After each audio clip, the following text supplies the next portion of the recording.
Chers frères mouminin, ici présents, assalamu alaikum, jami'an wa rahmatullahi wa barakatuh.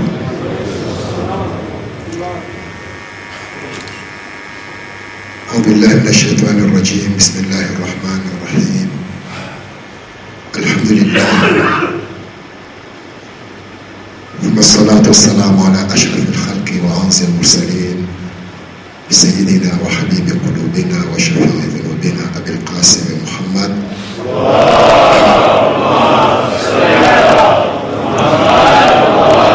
وعلى آله الطيبين الطاهرين وأصحابه المنتجبين. رب اشرح لي صدري ويسر لي أمري واحلل عقدة من لساني يفقهوا قولي. Un jour, on a demandé à notre deuxième imam, le fils de l'imam Ali alayhi salam, Al-Hassan alayhi salam,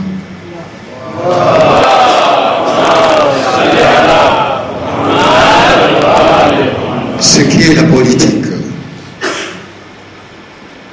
Qu'est-ce la politique? Lui, il avait répondu que l'une des politiques qui se doit d'être suivie, c'était de bien observer les vérités des morts. Mais en réalité, qu'est-ce que c'est les vérités des morts? Les vérités des morts, c'est de se rappeler que de ses qualités et de ses vertus et de mettre de côté ses défauts. Car seul le Seigneur est en mesure de les juger, comme a dit Imam Hassan alayhi salam. Et aujourd'hui, nous nous sommes réunis en ce lieu que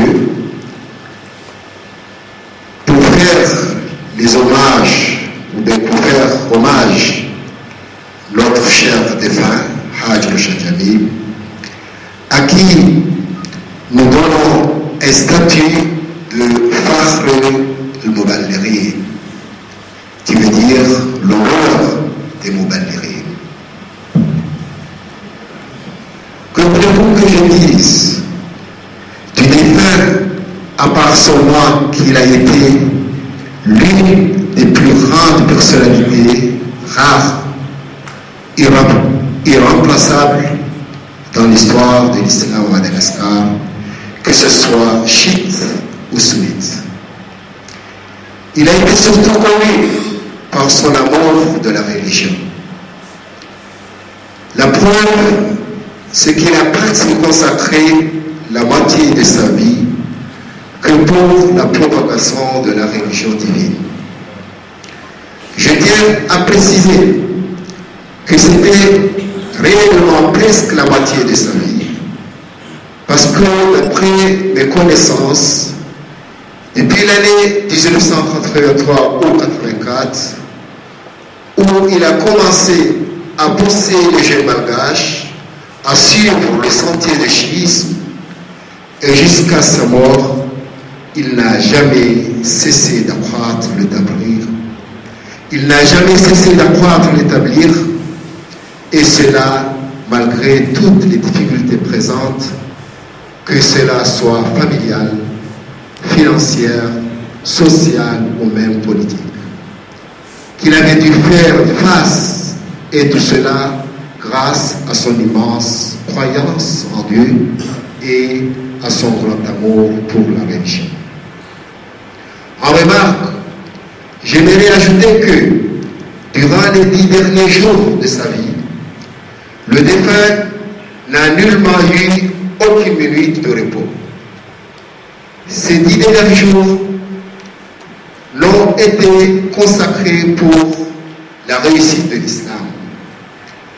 Avez-vous imaginé cet homme de 72 ans ou plus, ou peut-être même plus, parcourant différentes contraintes pour la construction d'un madrasa et d'une mosquée, et cela accompagné de quelques visites sur la question de certaines missions mises en cause, et de l'ordre Dès son retour à Tana, il est de nouveau reparti pour la destination des Comores afin de résoudre différents problèmes religieux.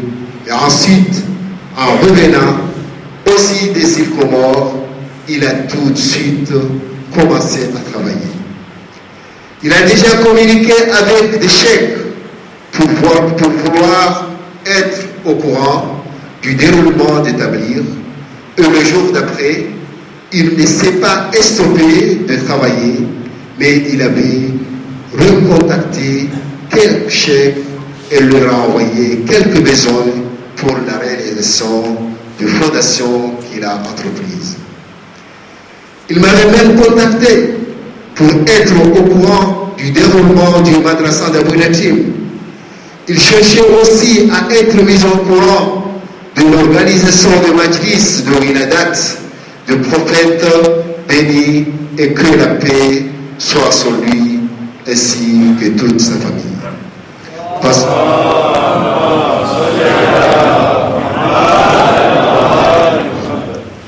Parce qu'il a sûrement voulu y assister. Oh, chers frères, nous pouvons alors tous constater à quel point Hajj tenait une grande place pour la propagation et la réussite de l'islam en général et de Madhhab des Ahlul-Bayt personnellement. Chers frères, si tel était son exploit à son âge de vieillesse, imaginez alors ce dont il pouvait être capable lors de sa jeunesse. Cependant, je tiens aussi à mettre en remarque qu'aujourd'hui même, on venait de me dire, un des moumines plus précisément auquel je ne citerai le nom, m'a annoncé qu'il a retrouvé et écouté une cassette de défunt où ce dernier proclamait dans son discours des années 75 que son plus grand désir c'était de voir un jour à Madagascar l'existence de l'autre cheikh étant Kodja ou Malgache, et constatez alors par vous-même qu'Allah a bel et bien satisfait son désir.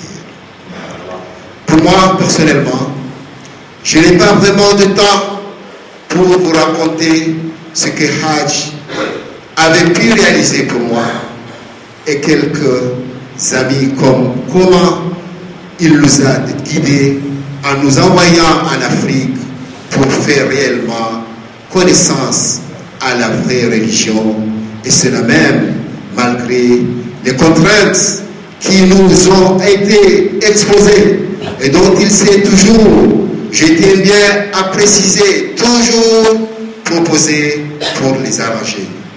Ah, vraiment, qu'Allah le bénisse. Mais bon, je n'ai pas le temps de vous raconter en détail ce que Hajj avait réalisé pour moi, mais un jour viendra, Inch'Allah, je le ferai. Et pour finir, nous pouvons alors en déduire que Hajj est en vérité une grandiose personnalité, et à vous maintenant, les membres de l'UNISMA, et à nous aussi, vos partisans les Bilal, de continuer le chemin tracé par Hajj, et cela pour lui faire honneur.